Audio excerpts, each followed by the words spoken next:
108 रुग्णवाहिकेवरील डॉक्टरांच्या हलगर्जीपणामुळे रुग्णाचा मृत्यू. मिरज तालुक्यात घडला धक्कादायक प्रकार. मिरज तालुक्यातील देशिंग येथे अरविंद कुंभार नामक रुग्णाला वेळेत उपचार मिळावे म्हणून शेजारील लोकांनी 108 रुग्णवाहिका बोलावली होती. यावेळी या रुग्णाला शुगर कमी असल्याबाबत त्रास होता, पण रुग्णवाहिकेवरील संबंध डॉक्टराने रुग्णाची कोणत्याही प्रकारची तपासणी न करता थेट मिरज शासकीय रुग्णालयात घेऊन आले. रुग्ण अरविंद हा ज्यावेळी रुग्णवाहिकेत स्वतःहून चढला होता, तदनंतर त्याची तपासणी करण्यात आली नाही व स्वतः रुग्णवाहिकेवरील डॉक्टर हे रुग्णासोबत न बसता पुढे ड्रायव्हर सीट शेजारी बसल्याने, रुग्णाची तपासणी न केल्याने व रुग्णाला प्राथमिक उपचार न दिल्याने रुग्णाचा मृत्यू झाल्याचा आरोप खुद्द शासकीय रुग्णालयातील वैद्यकीय अधिकारी डॉक्टर अविनाश रक्टे यांनी केला आहे.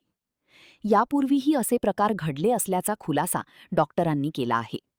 या रुग्णाचे काहीच दिवसांपूर्वी वडिलांचे निधन झाले आहे.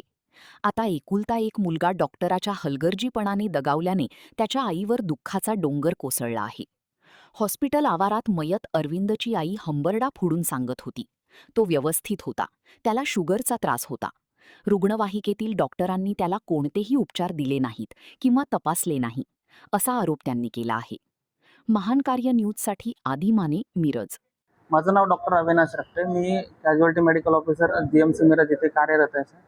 आमच्याकडे हा पेशंट आला सर. तेव्हा त्याचे बुबळं, हाताची नाडी, गळ्याची नाडी असं काही लागत नव्हतं. बुबळं पण मोठे झाले. आम्ही त्यांचा ECG काढला तर तो फ्लॅट लाईन आला सर. मृत अवस्थेमध्ये पेशंट आला सर. हा पेशंट क्रॉनिक अल्कोहोलिक आहे आणि याच्यामध्ये हायपोग्लायसेमियाचं प्रमाण जास्त असतं सर. तर यांना जर समजा टाईमवर ग्लुकोज हे गोष्टी दिल्या तर हे वाचून येतात. यांना जर समजा ते केलं असतं तर तो पेशंट जिवंत अवस्थेमध्ये आला असता सर. त्यांना तो प्राथमिक उपचार न भेटल्यामुळे पेशंट इथं मृत अवस्थेत आलाय सर आमच्याकडे. ठीक आहे सर. त्यांचं कसं आहे सर, त्यांच्या मागे आता कोणीच नाही आहे. आई आहे, म्हणजे एकटी आई आहे, तिला सहारा कोणी नाही. आता त्या आईने कोणाच्या तोंडाकडे पाहायचं सर. ठीक आहे. याच्या आधी काय झालेलं, असंच एकदा एक पेशंट होता, RTA झालेला. त्यांनी काय केलं की डायरेक्ट पेशंट काय केला, तो RTA झाला, दोन्ही पाय त्याचे कट झाले. आता अशा पेशंटला एमर्जन्सीमध्ये त्याचा रक्तस्राव होऊन मरण्याचे चान्सेस जास्त असतात. त्याला ॲक्च्युअलमध्ये तेव्हा जर फ्लूड गेलं तर तो पेशंट जिवंत अवस्थेमध्ये आला असता, आपण त्याला काहीतरी कन्झर्वेटिव्ह करू शकतो असं आहे. तो पेशंट त्यांनी काय केला की तिथं जवळपास 15-20 मिनिटाच्या अंतरावर PSC असतात, तिकडे न नेता इकडं पाऊण घंट्याच्या अंतरावर GMC मिरज इकडे घेऊन आले. ठीक आहे. इकडे घेऊन आले, तो पेशंट आला तो मृतच अवस्थेमध्ये, त्याचा ब्लड लॉस होऊन तो मृत झालेला. आणि त्यांच्यासोबत त्याचे 3 मुलं होते, फक्त 3 मुलं. बरं, बाई माणूस कोणी नाही, काही नाही, काही नाही, हार्डली 12-13, एका मुलात कधी 15-16 वर्ष वय असेल. असे इन्सिडेंट सारखे घडत आहेत. यांना नुसते फुकटचे पगार खाण्यासाठी त्या अँब्युलन्सचं समोरचं सीट गरम करण्यासाठी दिले. असंच आम्ही मागच्या पण एका मंथमध्ये तुम्ही बघितलं असाल की एका अँब्युलन्सचा आमच्याच हॉस्पिटलमध्ये व्हिडिओ काढलेला की डॉक्टर समोरून उतरतात, मागं त्यांच्या पॅरालिसिसचा पेशंट होता.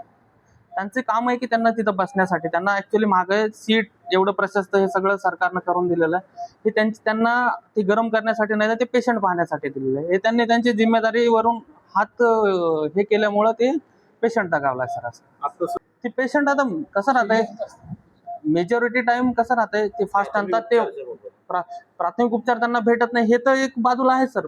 मेजॉरिटी टाइम कसं होतं की त्यांना जो त्या टायमामध्ये जर भेटलं तर ते वाचू शकतात. पण बऱ्याच वेळा काय होतं की ते भेटत नसल्यामुळे ते आमच्याकडे मृत अवस्थेत येतं किंवा एकदम बॅड झाले असते, आम्हाला डायरेक्ट व्हेंटिलेटरवर घ्यावं लागतं. त्यावेळी पण 108 वर आमची कंप्लेंट रेज केलेली आहे सर.